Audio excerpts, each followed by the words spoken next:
बच्चों कक्षा 11 की पुस्तक भौतिक भूगोल के मूल सिद्धांत, इस पुस्तक के अध्याय नंबर 12 जिसका नाम है बच्चों विश्व की जलवायु एवं जलवायु परिवर्तन।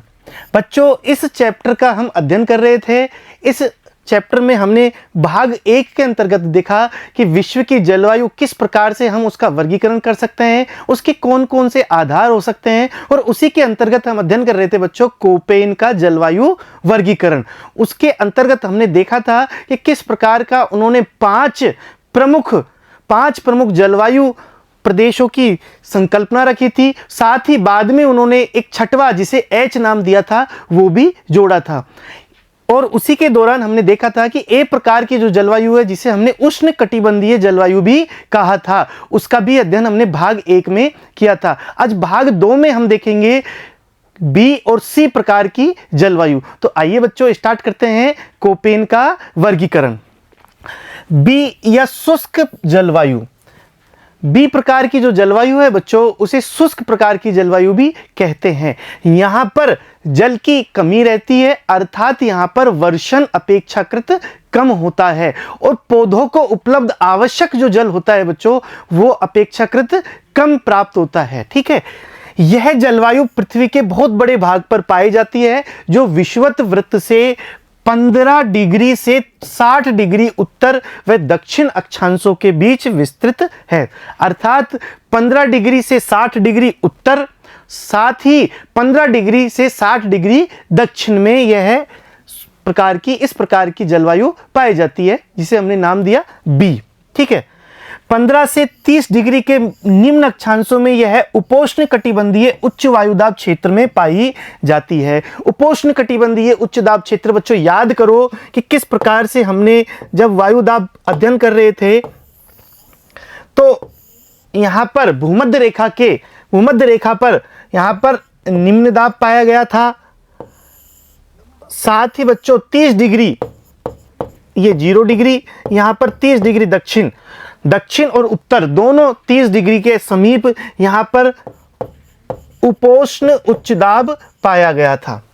तो यहां उच्च दाब की स्थिति 15 डिग्री से 30 डिग्री के समीप जो यहां पर उपोष्ण कटिबंधीय उच्च दाब की जो स्थिति पाई जाती है यहां इन क्षेत्रों के समीप बच्चों और यहां पर इन क्षेत्रों के बीच, तो यहां पर उच्च दाब की स्थिति थी और उच्च दाब की स्थिति में बच्चों वहां पर कैसे जलवायु होगी, अर्थात वहां पर वर्षण कम होगा, जल की कम प्राप्ति होगी। तो जलवायु कैसी होगी, शुष्क प्रकार की होगी, वहां पर रेगिस्तान जैसी अवस्थाएं प्राप्त होगी जहां तापमान का अवतलन और उत्क्रमण वर्षा नहीं होने देते। तो वर्षा यहां पर नहीं होने देते। क्यों नहीं होने देते? क्योंकि बच्चों दाब कैसा है, उच्च है। उच्च दाब होना के कारण वहां पर वर्षा नहीं होती है। ठीक है, जब उच्च दाब होगा तो गर्म या आर्द्रता युक्त वायु नहीं आ पाएगी और यदि इस प्रकार की वायु नहीं आ पाएगी तो वर्षा नहीं करेगी। इस वजह से इन क्षेत्रों में विशेष रूप से 15 से 30 डिग्री के निम्न अक्षांशों में यह उच्च दाब के क्षेत्रों में यहां पर बी प्रकार की जलवायु पाई जाती है। साथ ही बच्चों यहां मानचित्र में हम देख सकते हैं कि किस प्रकार से, ठीक है, कि यहां किस प्रकार से इस भूमध्य रेखा के समीप अर्थात 0 डिग्री से यदि हम उत्तर की ओर जाएं तो यहां पर 30 डिग्री बच्चों ये जो क्षेत्र है विशेष रूप से अफ्रीका का क्षेत्र, ठीक है, जिसे सहारा का मरुस्थल यहां पर नाम दिया गया।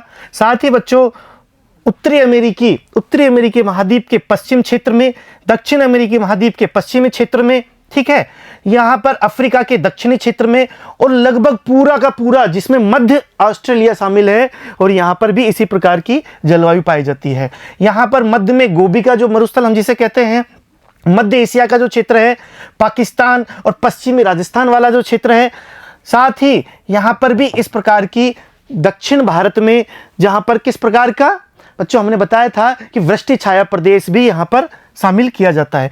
तो लगभग बहुत बड़ा क्षेत्र यहां पर कवर होता है बी प्रकार की जलवायु में। और बी प्रकार की जो जलवायु है बच्चों हम आगे देखेंगे, यह भी 2 भागों में देखेंगे। ठीक है, एक तो मरुस्थलीय और एक स्टेपी प्रकार की। तो यहां पर चित्र के द्वारा हम आराम से देख सकते हैं।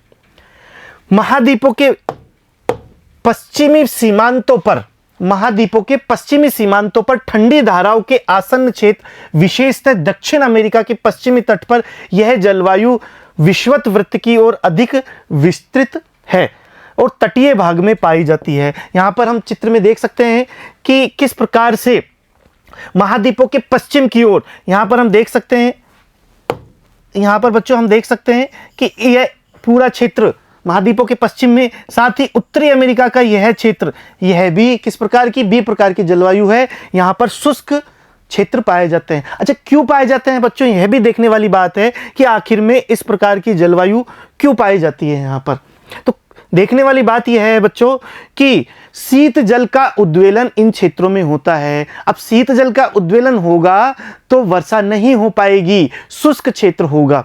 ठीक है, अब शीत जल के उद्वेलन के हमने बताया था कि किस प्रकार से यहां पर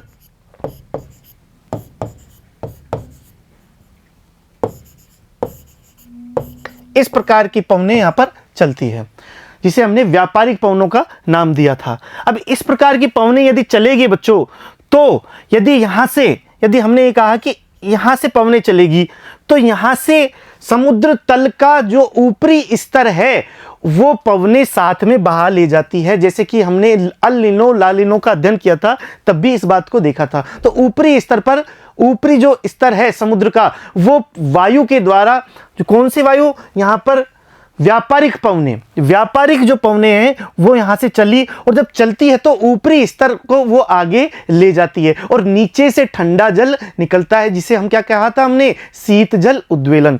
तो इस प्रकार की चीजें यहां इन क्षेत्रों में होती है, और इस वजह से बच्चों कि महाद्वीपों के पश्चिमी क्षेत्रों को यह प्रभावित करती है। यहां देखो इस तरीके की चीजें, यहां इस प्रकार की, यहां इस प्रकार की, यहां इस प्रकार की चीजों को भी यहां पर मेंशन किया गया है। ठीक है बच्चों, मध्य अक्षांशों में विषुवत वृत्त से 35 डिग्री से 60 डिग्री उत्तर व दक्षिण के बीच यह जलवायु महाद्वीपों के उन आंतरिक भागों तक परिरुद्ध होती है जहां पर्वतों से घिरे होने के कारण यह प्राय समुद्री आर्द्र पवनें नहीं पहुंच पाती। तो समुद्री आर्द्र पवनें जो महाद्वीपों के मध्य क्षेत्र है, महाद्वीपों के मध्य क्षेत्र में भी इस प्रकार की 35 डिग्री से 60 डिग्री उत्तर व दक्षिण में जलवायु पाई जाती है बच्चों, क्योंकि समुद्री आर्द्र पवनें यदि महाद्वीपों के मध्य में नहीं पहुंचेगी तो भी क्या होगा, वर्षा नहीं होगी, और शुष्क वायु जब पहुंचेगी तो वो वर्षा नहीं करेगी और वहां पर शुष्कता को बढ़ावा देगी। ठीक है, जिससे कि मरुस्थलीय जैसी स्थिति पनपेगी। जहां वर्षण वाष्पोत्सर्जन से कहीं कम होता है, जिसका अर्थ है कि जहां जलवायु प्रदेश में जल का अभाव है, तो बी प्रकार की जलवायु में वर्षण जो है वो अपेक्षाकृत कम होगा, वाष्पोत्सर्जन से कम होगा। यहां पर कहने का अर्थ है बच्चों कि जल की प्राप्ति कम होगी। जितना जल वहां की वनस्पति को आवश्यक है, जितना जल उस क्षेत्र की वनस्पति को आवश्यक है, उससे कम जल वहां पर प्राप्त होता है, और इस वजह से यह क्षेत्र शुष्क पाया जाता है। द्वितीयक स्तर पर क्रमशः दो वर्गों में, जिसे W और S में हमने बांटा था। W और S में हमने दो भागों में बांटा द्वितीयक स्तर पर। प्राथमिक स्तर तो हमने बांटा था बच्चों, ठीक है, लेकिन द्वितीय स्तर पर B को हमने द्वितीय स्तर पर W और S में बांटा है, जहां W का मतलब होता है एरिड, जिसे मरुस्थल कहा जाता है, और एस का मतलब होता है बच्चों स्टेपी, जिसे अर्ध शुष्क की अवस्था भी कह सकते हैं। यहां पर मरुस्थल और यहां पर अर्ध शुष्क अवस्था बता सकते हैं। साथ ही बच्चों तृतीय स्तर पर हमने देखा था बच्चों कि कोपेन का वर्गीकरण त्रिस्तरीय वर्गीकरण है। तो पहला स्तर हमने देखा कि बी प्रकार, बी के अंदर फिर दूसरा स्तर देखा W और S, ठीक है, और तीसरा जो स्तर है बी का वो है H और K, जहां पर तृतीय स्तर पर H गर्म को और के शीत जलवायु को प्रदर्शित करता है। अर्थात मरुस्थल गर्म मरुस्थल है या ठंडा मरुस्थल है, स्टेपी गर्म स्टेपी है या ठंडी स्टेपी है, तो किस प्रकार का मरुस्थल वहां पर पाया जाता है यह भी देखने वाली बात है। आप सरप्राइज हो रहे होंगे बच्चों कि क्या ठंडा मरुस्थल भी होता है? बिल्कुल होता है बच्चों। भारत में, हमारे देश भारत में भी ठंडे मरुस्थल पाया जाता है। पता है आपको कहां पर है वो? बिल्कुल सही, वो हमारे लेह लद्दाख में है, जो कि ठंडा मरुस्थल वहां पर है। और गर्म मरुस्थल के बारे में तो आप जानते ही हो कि पश्चिमी राजस्थान कैसा है, गर्म मरुस्थल का क्षेत्र है। तो हमने द्वितीय स्तर पर WS में बांटा और तृतीय स्तर पर बच्चों H और K में बांटा है। तो इस प्रकार से H जो है वो होता है शीतकालीन औसत मासिक तापमान 18 डिग्री से अधिक। शीतकालीन में भी सर्दियों में भी जहां पर तापमान 18 डिग्री से अधिक है वो H के द्वारा प्रदर्शित होगा, और K का मान जो होगा वो शीतकालीन औसत मासिक तापमान 18 डिग्री से कम है, उसे K के द्वारा हम बताएंगे। तो इस प्रकार से यहाँ पर इनका विभाजन कर दिया गया। तो उसके पश्चात हम देखेंगे कि यह है BWH और BSH, गर्म शुष्क मरुस्थल जलवायु। गर्म है, शुष्क है, मरुस्थल है, ठीक है। वर्षा 25 सेंटीमीटर या उससे कम, क्योंकि मरुस्थल होगा बच्चों तो 25 सेंटीमीटर से कम वर्षा ही होगी। तापमान 18 डिग्री सेल्सियस से कम नहीं होगा। महाद्वीपों के पश्चिमी क्षेत्रों पर जैसे सहारा, पश्चिमी ऑस्ट्रेलिया आदि क्षेत्रों में इस प्रकार की जलवायु पाई जाती है, ठीक है। और यहाँ पर 18 डिग्री से ऊपर तापमान पाया जाता है। दूसरा है बच्चों BW के शीत मरुस्थल मध्य अक्षांशीय। जो मध्य अक्षांशीय क्षेत्रों में शीत मरुस्थल पाया जाएगा वो इस प्रकार का होगा, तापमान 18 डिग्री से कम होगा। और उस वाले में बच्चों 18 डिग्री से ऊपर था, लेकिन यहाँ पर BWK में 18 डिग्री से कम होगा, इसीलिए ये शीत मरुस्थल है। वर्षा 25 सेंटीमीटर से कम होगा, मरुस्थल है तो 25 सेंटीमीटर से ही कम होगा। गोबी का मरुस्थल, मध्य एशिया और पैटागोनिया का जो पठार है वहाँ पर जो मरुस्थल है वो इस प्रकार के BWK में दर्शाए जा सकते हैं। BSH जो है बच्चों वो गर्म स्टेपी जलवायु को बताते हैं। स्टेपी जलवायु है जो कि गर्म है, उसको बताते हैं BSH, ठीक है। यहाँ पर बच्चों देखने वाली बात है ये S जो है वो कैपिटल है, उसी प्रकार के ये जो W है ये कैपिटल बड़ा अक्षर है, अंग्रेजी का बड़ा अक्षर है, जबकि बच्चों ये जो K है तृतीय जो स्तर है वो छोटे अक्षर कोपेन महोदय ने प्रयोग में लिए थे। अब अगला है BSK, शीत स्टेपी जलवायु जो मध्य अक्षांशों में प्राप्त होते हैं। शीत स्टेपी जलवायु जो मध्य अक्षांशों में प्राप्त होते हैं। और इसके बच्चों जो उदाहरण है वो है वेल्ड वुस्टाज जो हंगरी में है और कैंटरबरी जो न्यूजीलैंड में स्थित है। वर्षा 40 सेंटीमीटर औसत जो मासिक है वो 40 सेंटीमीटर पाई जाएगी। इसके बाद देखते हैं तापमान ग्रीष्म काल में 10 डिग्री से अधिक परंतु शीत में -3 से कम। बच्चों ग्रीष्म काल में 10 डिग्री से अधिक होगा लेकिन शीतकाल में -3 से भी कम होगा, क्योंकि बच्चों किस प्रकार का है, BSK है, BSK है, ठीक है। K होने की वजह से यहाँ पर शीत मरुस्थल जैसी, शीत स्टेपी जैसी अवस्थाएं पाई जाएगी। अब बच्चों तीसरा है, यहाँ पर हम देखेंगे C प्रकार की जलवायु जिसे कोष्ण शीतोष्ण या मध्य अक्षांशीय जलवायु भी हमने कहा। C प्रकार की जलवायु जिसे मध्य अक्षांशीय कोष्ण शीतोष्ण जलवायु हमने कहा। यहाँ औसत मासिक तापमान शीतकाल में -3 डिग्री से अधिक होगा। यहाँ पर बच्चों C और D में विभाजन करने के लिए कोपेन महोदय ने बहुत अच्छा प्रयोग किया कि यहाँ पर औसत मासिक तापमान हर महीने का जो तापमान है वो शीतकाल में -3 डिग्री से अधिक होगा तथा ग्रीष्म काल में 18 डिग्री से परंतु अधिकतम 22 डिग्री तक संभव है।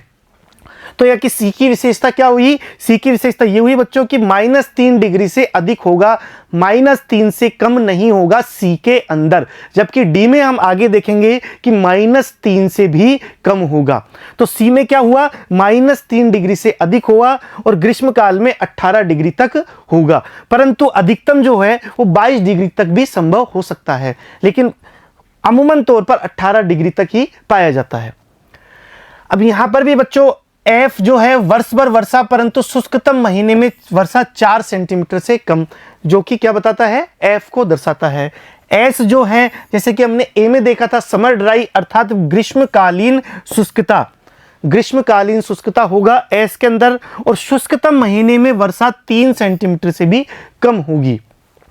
विंटर ड्राइस ग्रीष्मकालीन वर्षा या शीतकालीन शुष्कता तथा शुष्कतम महीने में वर्षा 3 सेंटीमीटर से भी कम होगी। तो इस प्रकार से हमने यहाँ पर इनका विभाजन किया बच्चों। ठीक है, इसके पश्चात हम बच्चों मानचित्र के द्वारा देख सकते हैं कि सी प्रकार की जो जलवायु है वो कहाँ कहाँ पर पाई जाती है। तो मानचित्र में स्पष्ट रूप से पता चल रहा है कि 30 डिग्री से 50 डिग्री के मध्य के जो अक्षांश है वहां पर मुख्यतः सी प्रकार की जलवायु पाई जाती है।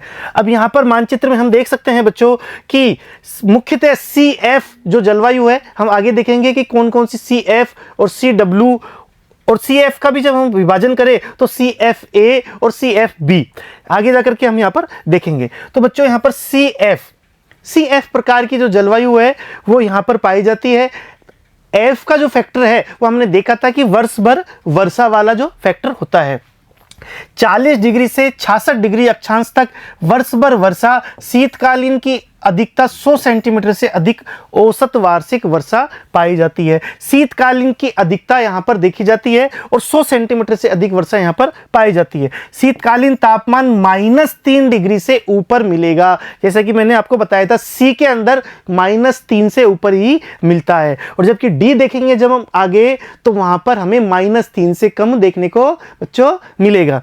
ग्रीष्मकालीन तापमान 18 डिग्री सेल्सियस यहाँ पर हम जानते ही हैं। ए और सी का जो विभाजन होगा वो 18 डिग्री सेल्सियस तक होगा। अब आगे बच्चों जब हम कोपेन का वर्गीकरण का पूरा समुचित अध्ययन करेंगे तो वहां पर ये देखेंगे कि ए और सी के अंदर स्पष्ट रूप से कोपेन महोदय ने 18 डिग्री सेल्सियस की एक विभाजन रेखा खींची थी। ठीक है, और उसी प्रकार से सी और डी में -3 डिग्री की विभाजन रेखा खींची थी। वो हम आगे यहाँ पर देखेंगे। वनस्पति मिश्रित वन जिसमें शंकुधारी एवं पर्णपाती दोनों प्राप्त होते हैं। ब्रिटिश कोलंबिया, दक्षिण चिली, पश्चिमी यूरोप और अमेरिका के वाशिंगटन, ओरेगन प्रदेश यहाँ पर शामिल किए जाते हैं। मानचित्र के द्वारा बच्चों हम देखें तो सी के अंदर जो सी एफ है, सी एफ को भी दो भागों में बांट सकते हैं बच्चों, सी एफ ए और C F B. C F A और सी एफ बी दो भागों में इसको बांट सकते हैं। तो यहां पर मानचित्र के द्वारा हमें बच्चों पता चल रहा है कि सी एफ ए है वो महाद्वीपों के पूर्वी भागों में प्राप्त होता है और सी एफ बी जो होता है वो महाद्वीपों के पश्चिमी भागों में हमें प्राप्त होता है। तो यहाँ पर हम स्पष्ट रूप से देखते हैं कि उत्तरी अमेरिका का जो पूर्वी तटीय क्षेत्र है वो यहाँ पर सी एफ ए प्राप्त करता है, यहाँ पर ये सी एफ ए प्राप्त करता है। उसी प्रकार से उत्तरी अमेरिका जो पश्चिमी तट है, ठीक है बच्चों, वहां पर सी एफ बी और इसी प्रकार से मेक्सिको के आसपास का जो क्षेत्र है सी एफ बी प्राप्त करता है। यहाँ पर यदि हम अर्जेंटीना की बात करें बच्चों तो अर्जेंटीना में सी एफ ए, क्योंकि ये है पूर्वी तट पर स्थित है इस वजह से सी एफ ए प्राप्त करता है, जबकि बच्चों चिली के समीप ये जो क्षेत्र है सी एफ बी प्राप्त करता है। वहीं यूरोप बच्चों, यूरोप कि पूरा ब्रिटिश टाइप की और पूर्वी जो यूरोप है ये पूरा इसी से प्रभावित है और सी एफ बी प्रकार की जलवायु प्राप्त करता है।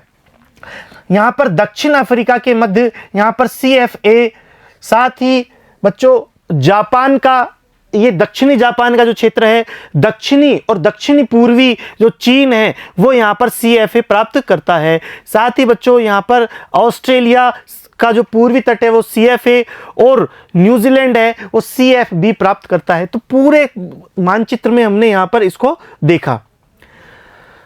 अगला है बच्चों सी एस, जो सी एस प्रकार का होगा जिसे हमें भूमध्य सागरीय जलवायु प्रदेश हमने उसे कहा। सी एस को हमने क्या कहा? भूमध्य सागरीय जलवायु प्रदेश। शीतकालीन वर्षा यहां पर देखी जाती है। 30 डिग्री से 45 डिग्री अक्षांश पश्चिमी तटों पर प्राप्त होते हैं। बच्चों जो तापमान है वो शीतकालीन -3 डिग्री से कम नहीं होगा। वर्षा 100 सेंटीमीटर प्राप्त होगी। भूमध्य सागर के तटीय प्रदेश, दक्षिणी ऑस्ट्रेलिया, केप टाउन और मध्य चिली इसके प्रमुख क्षेत्र होंगे। और बच्चों ये सीएस प्रकार की जो जलवायु है मानचित्र में हम यहाँ पर देख सकते हैं कि किस प्रकार से भूमध्य सागर के, ये जो भूमध्य सागर के चारों ओर का जो क्षेत्र है, ये भूमध्य सागर के चारों ओर का जो क्षेत्र है वो, इसके अलावा यदि मैं बात करूं दक्षिणी चिली पर यहाँ पर कुछ जलवायु, ठीक है। यहाँ पर मैं बात करूं बच्चों तो ऑस्ट्रेलिया का जो पश्चिमी तट है यहाँ पर, साथ ही ये दक्षिणी अफ्रीका का ये छोटा सा पॉइंट जो केप टाउन वाला जो क्षेत्र है वहाँ यहाँ पर प्राप्त होती है। इस जलवायु प्रदेश, जिसे हमने भूमध्य सागरीय जलवायु प्रदेश कहा बच्चों, इसकी बहुत विशेषता यह होती है कि यह दोनों प्रकार की अर्थात बच्चों पछुआ पवनों से भी प्राप्त करता है और किस प्रकार की व्यापारिक पवनों से भी वर्षा प्राप्त करता है। दोनों प्रकार के पवनों से वर्षा प्राप्त करता है और सूर्य के उत्तरायण या दक्षिणायन होने पर दोनों प्रकार के ही पवनों से वर्षा प्राप्त करता है। ठीक है, साथ ही बच्चों यहाँ की जो वनस्पति है और यहाँ की जो विशेषता है वो इस प्रकार की है कि यहाँ पर खट्टे फलों की खेती की जाती है, जैसे अंगूर है, ठीक है, किशमिश है, और शराब उत्पादन यहाँ पर भारी मात्रा में इन क्षेत्रों में किया जाता है। ठीक है, जैसे किशमिश है, अंगूर है, खट्टे फल है, इस प्रकार की चीजें यहाँ पर भूमध्य सागरीय क्षेत्रों में विशेष रूप से की जाती है। ठीक है बच्चों, इसके बाद देखते हैं हम CWA वर्षा 100 सेंटीमीटर, ग्रीष्मकालीन वर्षा अमेरिका में खाड़ी क्षेत्र, अफ्रीका के नटाल में, पूर्वी व दक्षिण पूर्वी चीन में, और मिश्रित वनस्पति यहाँ पर पाई जाती है। और CW होने के कारण विंटर ड्राई यहाँ पर देखा जाता है। ठीक है, तो इस तरीके से बच्चों हमने सी प्रकार की जलवायु यहां पर देखी। तो आज की क्लास में बच्चों हमने कोपेन के वर्गीकरण के अंतर्गत बी और सी प्रकार की जलवायु का अध्ययन किया। अगली क्लास में बच्चों हम कोपेन का वर्गीकरण आगे की ओर बढ़ते हुए डी, ई और एच प्रकार की जलवायु को देखेंगे। धन्यवाद बच्चों।